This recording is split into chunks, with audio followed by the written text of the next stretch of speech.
عوامی national party کے صدر ایمل ولی خان کہتے ہیں کہ حکومت اور اپوزیشن آئینی ترامیم پر مشاورت کر رہی ہیں اور جلد کسی حتمی نتیجے پر پہنچ جائیں گی۔ ایمل ولی خان نے پارلیمنٹ ہاؤس میں ڈان نیوز کے رپورٹر عبداللہ محمد سے بات چیت کی ہے۔ کیا کہتے ہیں آئیے دیکھتے ہیں۔ جی، اس وقت ہم موجود ہیں عوامی نیشنل پارٹی کے رہنما اور سینیٹر ایمل ولی خان صاحب کے ساتھ۔ ایمل صاحب، ایک بڑا بونچال آیا، ایک دم سے آئینی ترامیم لائے گئے، اپوزیشن نے اس پہ احتجاج کیا، مولانا اس نے اپنے کارڈز کے لئے وہ کہہ رہے کہ ابھی تک وہ ڈیڈ لاک جو ہے برقرار ہے۔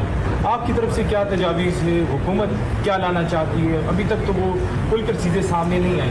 لیکن انشاءاللہ آرام سے آتی جائیں گی۔ میں یہ سمجھتا ہوں عوامی نیشنل پارٹی روز اول سے جو کانسٹیٹیوشنل کورٹ ہے اس کے سپورٹ میں ہے، اس کے لیے ہم نے بات بھی کی ہے، اس کی ہم نے بلکہ وکالت کی ہے، لہٰذا انشاءاللہ آئے گا۔ ابھی جلد بازی نہیں، دیکھیں جلد بازی وہ تھا جب رات کے 12 بجے میٹنگ رکھی گئی اور اجلاس کا پتہ نہیں چل رہا تھا کہ 10 بجے ہوگا 12 بجے ہوگا۔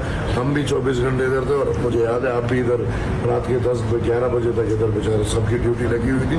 وہ جلد بازی تھی۔ ابھی تو انشاءاللہ آرام سے اس میں بحث مباحثہ ہو کے ایک اتفاق لائیں گے اور پھر اس کو پیش کریں گے، انشاءاللہ اتفاق رائے سے ہی۔ ایک بنیادی سوال کہ ہم جب چیئرمین پیمرا نادرا لگاتے ہیں یا اس کے ساتھ چیئرمین نیب لگاتے، پھر اگر چیف الیکشن کمشنر لگاتے، وہ پھر اگر اس جماعت کے خلاف ہو جاتا ہے جس نے لگائے، وہ پھر ایک دوسرے پہ الزامات لگاتے ہیں، تو آپ نہیں سمجھتے کہ اس سے جوڈیشری جو ہے وہ سیاسی ہو جائے گی؟ ہر کوئی اپنی مرضی کا چیف جسٹس آئے گا جو دیگر سیاسی جماعتوں کے لیے مسائل پیدا کرے گا۔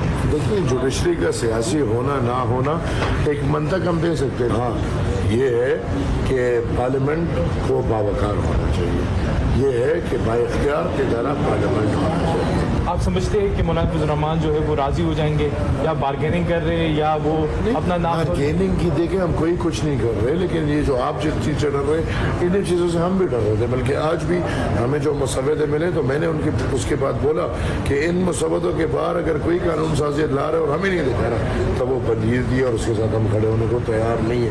تو مطلب آج بھی وہ آرٹیکل 8 کا جو ہے وہ ڈر ہے ہمیں، لیکن حکومت کہہ رہی کہ نہ وہ ہم نہیں لا رہے، لہٰذا فی الحال جو ڈاکومنٹیشن ہمارے سامنے رکھی ہے وہ پیورلی جوڈیشری اور جوڈیشل اور ان کی جوڈیشری کا جو وہ ہے ان کو لوگ چنیں گے کیسے، اور جو فیڈرل کانسٹیٹیوشنل کورٹ ہے اس کے